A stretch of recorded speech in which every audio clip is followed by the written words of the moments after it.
days, you usually can't go more than a week without hearing about a medical study on social media or the internet. They're all over the place. With so many, it can be hard to tell which you should pay attention to and which you shouldn't.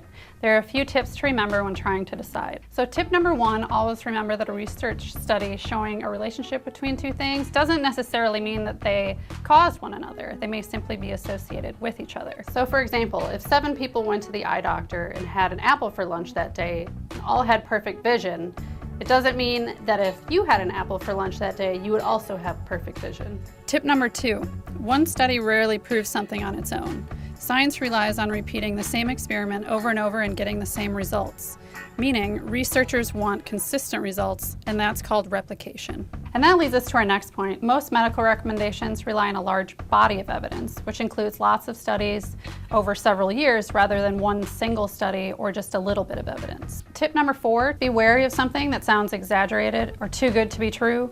The words miracle cure, breakthrough, phrases like this are serious red flags. So bottom line, don't believe everything you read or hear, especially if it goes against current guidelines. Always remember to talk to your healthcare provider first before making any changes to your health.